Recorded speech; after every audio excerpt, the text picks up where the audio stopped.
the end of the last video, we had been talking about something that is called psychosocial dwarfism.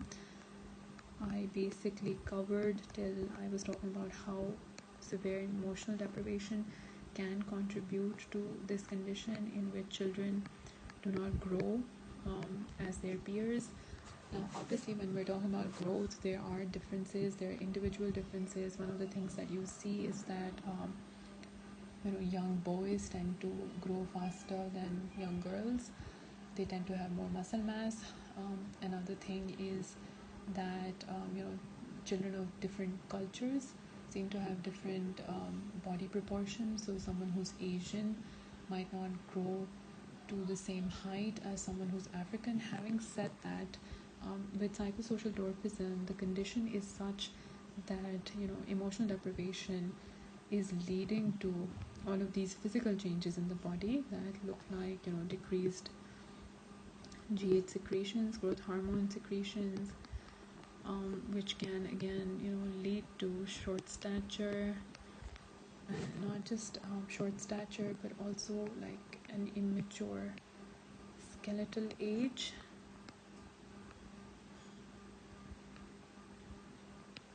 right, and adjustment problems, right?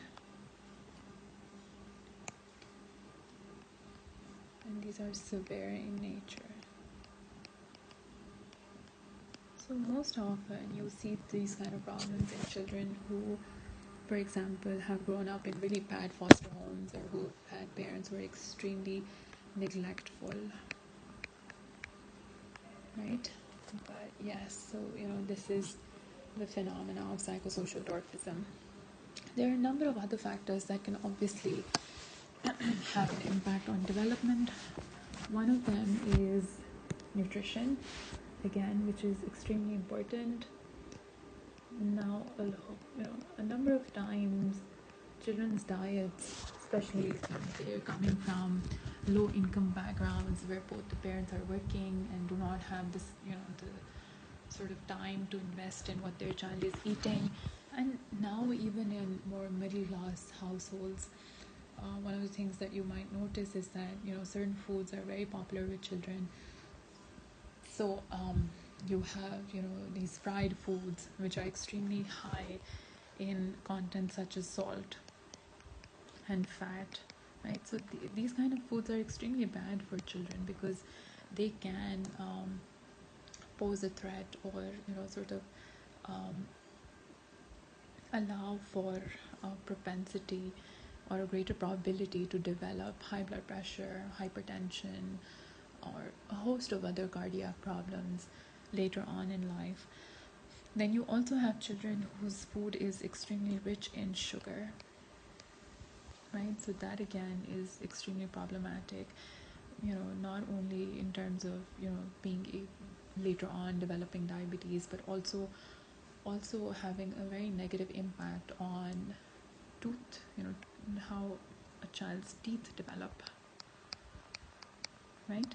Because one of the things that's happening is that during this age, your primary teeth are being replaced by permanent teeth, right? And usually girls lose their primary teeth sooner than boys. But your dental hygiene can also have an impact as well as your nutrition. So if, for example, your nutrition is deficient on something like calcium, right, which is essential for healthy bones, right, healthy teeth and bones, then your permanent teeth coming in might be delayed, or when they do come in, they might not be as healthy, right? So you also have with nutrition, you also have deficiencies in iron, right, which can then cause anemia, right? That can again cause a host of different problems, ranging from low energy to problems concentrating. And one of the things that you see is that deficiencies like these are extremely common in the developing world, and not just of this but of several vitamins as well. So when we consider vitamins, we talk about primarily vitamin A and C, right? Vitamin A, for example, one of the things that it controls for is healthy eyes, and vitamin C controls for absorption of iron, as well as wound healing, or even something like immunity, right? So if your diet is insufficient in, the sort of nutrients you're getting and the sort of vitamins you're getting, then you will have problems in, physical as well as cognitive development. One of the things that you should remember is that, physical and cognitive development seem to go together, and this is something that becomes even more clear when we look at something like drawing and printing, right? So you have to remember that, all forms of these development, even emotional, they always go together. You can never look at one in isolation without looking at the others. Anyway, so yes, nutrition is one factor. Then obviously you have infectious diseases, right? So this is us talking about factors impacting development, and so far we've looked at the role of hormones, we've looked at emotional deprivation as well, we've looked at nutrition, right? And now we're considering infectious disease. So, all of us are aware about how infectious disease can impact development. Now that can be through something like, something very common in Pakistan as well amongst children, which is diarrhea, right? Which could be caused by certain infectious diseases, through the consumption of contaminated food and water, right? And diarrhea can become a leading cause of death for children because of, the fluid loss that it entails. But diarrhea is not the only outcome of infectious disease. You have a host of them, such as measles, right? You have even polio, right? And the important bit here is that there are vaccinations that are made to combat a host of these infectious diseases, right? But the problem is that, first of all, not all sorts of people have access to healthcare and to vaccinations. These vaccinations can be very costly. Another factor is some people do not want to have their children vaccinated. So, all of you must be aware about how much of a backlash there has been on polio vaccination in the country, right? So, there's that as well. And when you have problems like these, then obviously it becomes harder and harder for you to control that infectious disease and the spread of it amongst children. Another cause of, one of the factors that can potentially impact development are unintentional injuries.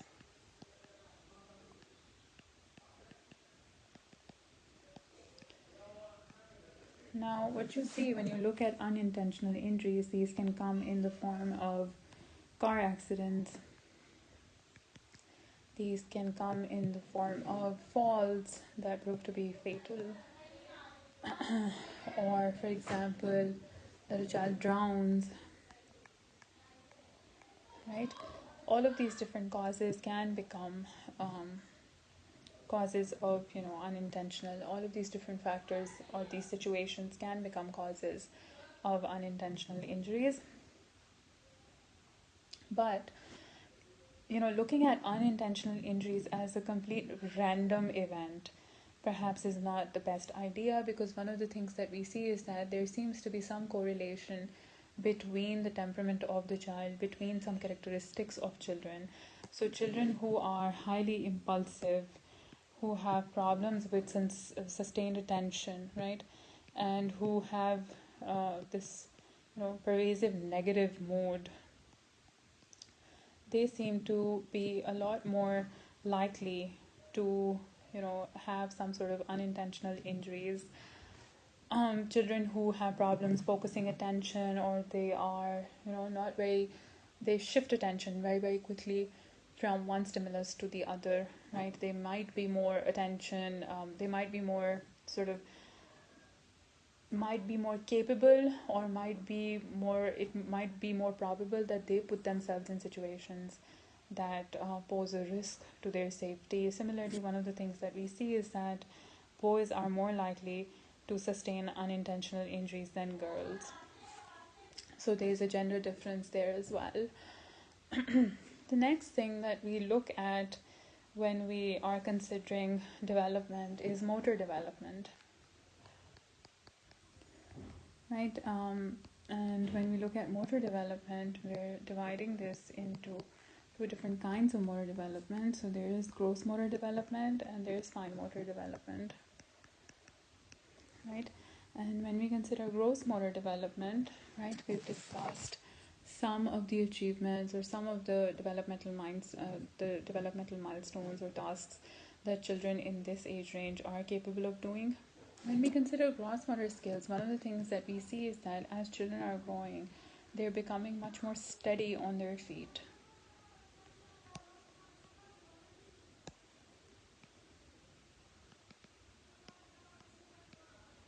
Now what this does is that it frees up their upper body, so their arms and their upper body, right? Hence what you see is that at age 2, children might be able to run a lot more freely or hop. By age 3, they're able to sort of steer a tricycle. Also they're able to climb onto these monkey bars. By age 5, for example, what you see is that they will be able to steer and pedal simultaneously.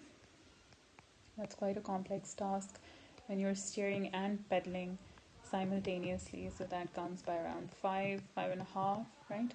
So what you're seeing is that gross motor skills are becoming much more fine-tuned as children become steadier on their feet, and muscle coordination and motor coordination improves. We'll be looking at this table which charts some major developments in gross and fine motor skills. When we consider fine motor skills, we also consider something like printing and drawing, right?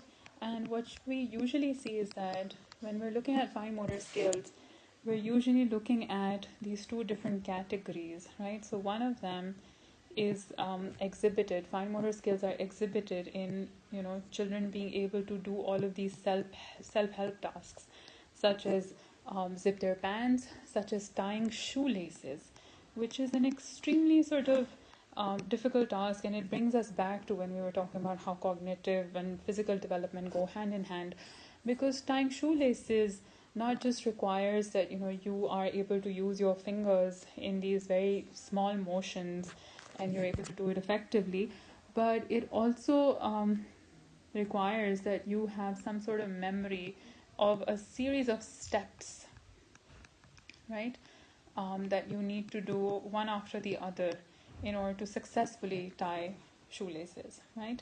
So there are these self-help skills that involve something like zipping and tying shoelaces, right? And then fine motor skills are also exhibited with other skills such as drawing and even printing or writing, right? And especially when you look at drawing, one of the things that you see is that there are 3 different steps that a child goes through. So one of them is scribbling, that if you, for example, hand a toddler a crayon, so they'll make random scribbles, and sometimes they might do something like they might hold a crayon and say, "That's a rabbit hopping along," right? But after this, what happens is that children, especially when they learn that lines can be used to denote the boundary of an object, right? That is when their drawing becomes finer, right? And it begins to be something that's called, sorry for that, their first representational forms. So this is, the first instance in which children are drawing something and they're using that to represent something. So for example, they might, that's basically showing that they're using their drawing as a symbol, right? So they might draw anything. One of the first things that children start to draw are tadpole images, which are these very simple images, and they use them to represent, either an animal or themselves or another person, right? And then what you see is that further refinement by, let's say, something like age 5, in which children are using, it's becoming more complex, their drawing. So let's see an example of this. So here you have, when we talk about first representational forms, so this is what drawings at that age look like. So when we talk about the tadpole shape, right, which basically means that, there's the head is the biggest, right, and there's focus, and it's a very simple image, right? Here, when you compare this, the drawing of a 6-year-old child, this is much more complex. In that, there's a separate body, it's separate from the head, right? And there are multiple things here. So, here it's kind of an animal, there's another animal here. So you can see that there's, some degree of distinction here. There's growing complexity as children are developing and they're learning to draw better. Let's move on to looking at some, changes in gross and fine motor skills that are happening during early childhood. So here what you see is that by age 2 to 3, when you consider gross motor skills, you see that, a child is beginning to walk more rhythmically. The hurried walk can change to a run. Your child is jumping, they're hopping, they're throwing, but the upper body is still rigid, right? Child is able to steer to a certain extent. Fine motor skills, when you consider self-help skills, that also includes feeding oneself. So, you have that a child can put on and remove simple items of clothing, they can zip and unzip, and they can use a spoon effectively to feed themselves. When you talk about 3 to 4 years of age, you have, a child is beginning to walk upstairs, alternating feet, and downstairs leading with one foot, right? So walking upstairs, walking like adults. Downstairs, they're leading with one foot, right? They're able to jump and hop, flexing upper body. So that's important. Here, the upper body was still rigid. Here, there is some flexibility that's coming about. Throws and catches with slight involvement of upper body. So again, the involvement is not complete. Still catches by trapping ball against chest, pedals and steers tricycle. So we talked about how this is a major milestone because it requires that you combine two different skills, right? Then you have fine motor skills. In fine motor skills, you have that, children are able to fasten and unfasten large buttons. They're able to serve food without assistance. They're able to use scissors. They're able to copy vertical line, draw first picture person using tadpole image. That was the simpler image that we saw earlier. Coming to 4 to 5, you can walk downstairs, alternating feet, run more smoothly, gallop and skip. Throws ball with increased body rotation. Again, so upper body is becoming more and more involved. Transfer weight on feet, and you have catches ball with hands. Rides tricycle rapidly, steers smoothly. With self-help, you have, and fine motor skills, you have uses fork effectively, cuts with scissors following line, copies triangle, cross, and some letters. When you come to 5 and 6, increases running speed, gallops, displays mature throwing, rides bicycle with training wheels. You have uses knife to cut soft food, ties shoes, draws person with 6 parts, copies some numbers, and simple words.